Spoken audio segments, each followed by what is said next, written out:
اگه یادتان باشه دمو لحظه یا دمو دقایقی که جناب استاد سیاف خود کاندید میکرد یک گپ بسیار خوب گفت که این ملت بسیار بدبخت است که باز ما خود کاندید میکنیم و باز بالاخره ما رهبرای از این ملت میشویم و بالاخره هم در سطح بسیار عالی کاندیدای ریاست جمهوری. بسیار حرفی دقیق است و او جواب میده کلی سوالا را. واقعا استادانه موضوع را ترک کردن و بسیار صادقانه حرفی اول هم گفتن. من براتون بگم که 14 سال از عمری حکومت گذشت از بن تا امروز. ما میخوایم از فهیم بپرسم، از مارشال فهیم. ما میخوایم از محمد یونس قانونی پرسان کنم. ما میخوایم از احمد ضیا پرسان کنم که شما نمایندگی تاجیکا را گرفتین. آل حرف ما صحیح است که در مجموع کاندیدا یک تاجیک جرأت نکرد که خود کاندید کنه. نتیجه خیانت شما در بن، نتیجه خیانت شما در لوی جرگه اضطراری، نتیجه خیانت شما در لوی جرگه تصویب قانون اساسی، نتیجه معامله و معامله بازیتان بالاخره گپ به این جارانمی سومین انتخابات است. نه تنها یک تاجیک جرأت نکرد در نتیجه خیانت رهبرای مفسد و نادانشان، بلکه یک هزارم جرأت نکرد از روشنفکران هزاره. ببینین 20 چند نفر کاندید همه از یک قوم.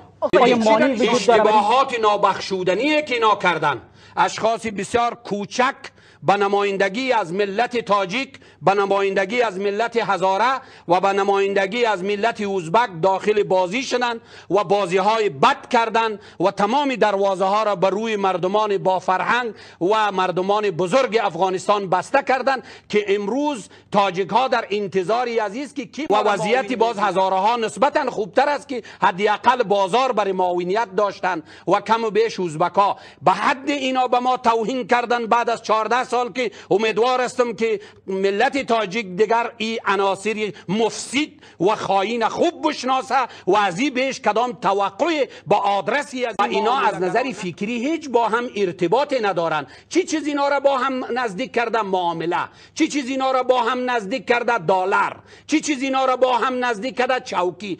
قطعا اینا با همی معاونینشان با همی ترکیب اینا توان خدمتگزاری به مردم افغانستان ندارن. احمد ضیا یادم است که یک هفته پیش چی میگفت، محقق یک هفته پیش چی میگفت، جنرال دوستم یک هفته پیش چی میگفت. چی ترکیب بین جنرال دوستم و آقای اشرف غنی است؟ اشرف غنیه که سالها با آدرس دوستم به عنوان ملیشه گپ زده است. اینجا چی است؟ معلوم است و به هیچ وجه هزاره عاقل، ازبک عاقل و تاجیک عاقل دنبال معامله‌گرا باید نروند و اگر میروند روزگارشان از این حالت برتر. ما وظیفه تاریخی خود را در برابر خدا و مردم انجام دادیم.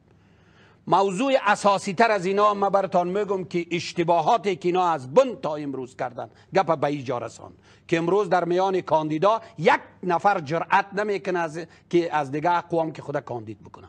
این گناهی کیست؟ اشتباهات اعمال کیست؟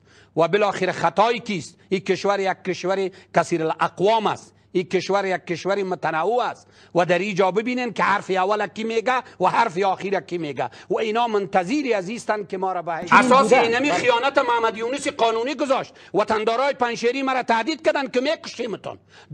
دکتر گلستان مرا گفت که آمدم پیدایت نمیکردم. گفتم آمدی پیدایم نمیکردی. معاون ریاست اول امنیت هدفت اختطافی ما بود، هدفت تروری ما بود. گفت بدتر از آن چی معنا داره؟ تو با آدرس مارشال فهیم قانونی گپ نزن، در حالی که نتیجه خیانتی از اینایی است که امروز یک نفر جرأت نمیکنه که خود کاندید کنه. این فاجعه است. این برای ما واقعا قابل تحمل نیست. این واقعا فاجعه است.